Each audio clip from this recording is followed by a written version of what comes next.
The agony of Philoctetes.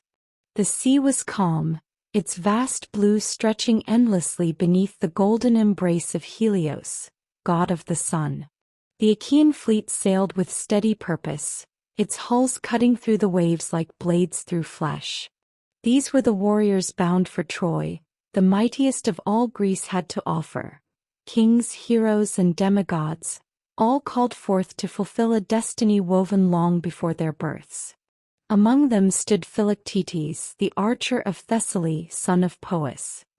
He was not the strongest, nor was he the most renowned, but he carried with him something more valuable than all the riches of Mycenae, the bow of Heracles. It had been a gift bestowed upon him by the great hero himself, whose funeral pyre Philoctetes had lit when none other dared to face the wrath of the gods. With this divine weapon Philoctetes had never missed his mark. And so he sailed, honored to be among those destined for war, his heart swelling with pride. But fate, as it so often did, had other plans. Days passed at sea, the scent of salt and sweat clinging to the men as they awaited the shores of Troy. But as the fleet drew near, a powerful wind forced them off course, sending them drifting toward an island unmarked on their charts, Chryse, the forsaken land of an old and forgotten goddess. The island was small, covered in craggy rock and tangled undergrowth. Its temple, half buried in vines, stood like a relic of a bygone era, its once grand pillars cracked and worn by time. The men disembarked to gather supplies and rest before continuing their journey. It was then that Philoctetes wandered alone, his keen eyes searching the wilderness for signs of game. He approached the temple ruins, curiosity drawing him forth. He had heard whispers of Chryse's wrath, of the sacred snake that dwelled within her domain. But these were stories, the kind told by fearful old men who saw omens in every shadow. He took a step forward. A rustle in the underbrush. A sudden hiss. Then, a flash of movement too quick to react. Pain exploded in his foot. A serpent, coiled in the temple's forgotten corner, had struck, its fangs sinking deep into his flesh.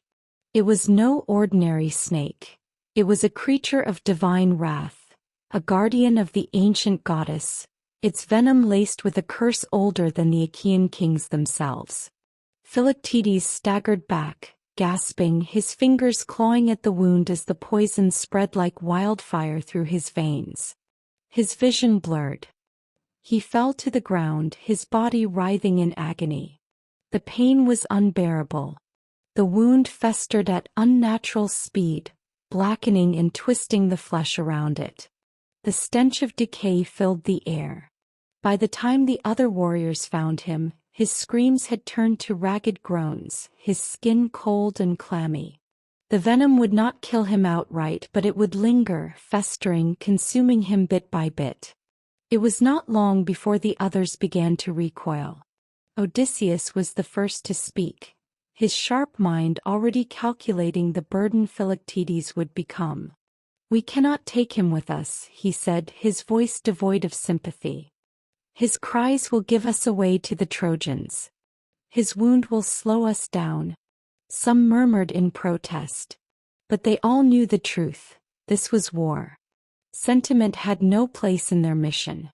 The gods demanded victory, and they would not risk their fate for one man, no matter how skilled he had once been. Agamemnon, the high king of Mycenae, turned to Achilles. "We leave him." Achilles hesitated, but even he, proud and valiant, knew that mercy would not change Philoctetes' fate. Philoctetes, barely conscious, heard them through the haze of his suffering. His heart pounded with betrayal, his limbs too weak to fight against it. He tried to speak, to call out to them, but his voice was a broken whisper. The Achaeans built him a small shelter, left him with food and water, enough for a time, and then they sailed away. Alone. Time became meaningless. The days bled into one another, each one filled with the same unbearable torment. The wound never healed. It never healed. He could feel the poison still within him, burning his flesh, eating away at him. The pain never faded, only shifting from sharp to dull and back again, a constant reminder of the betrayal that had left him here. He survived by his own hand, hunting when he could, though every step sent a fresh wave of agony through his crippled foot. He spoke to no one but the wind.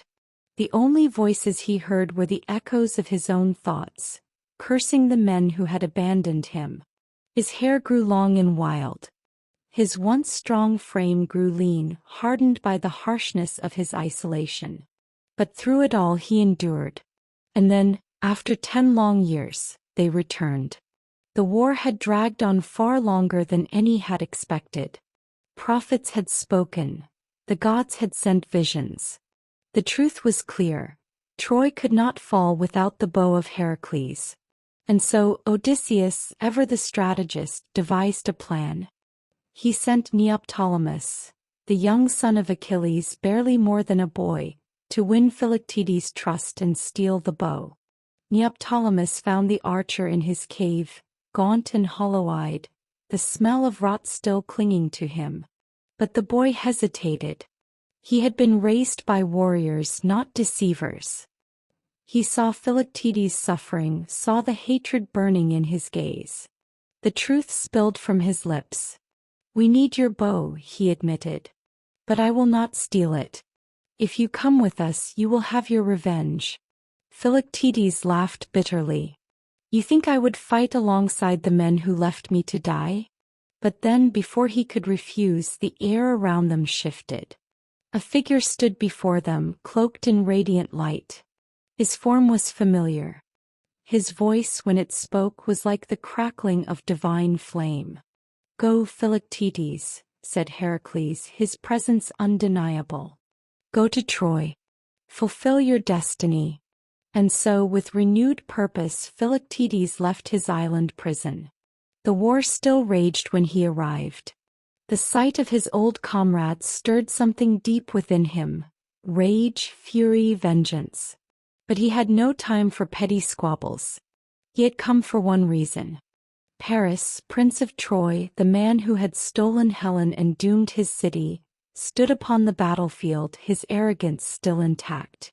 Philoctetes drew his bow. The arrow flew straight, swift, true. It struck Paris in the heart. The man who had started the war fell to the ground, gasping, his lifeblood staining the dust beneath him. Troy's fate was sealed. Philoctetes had been forgotten. He had been forsaken. But in the end he was the one who delivered victory. And the gods at last granted him peace.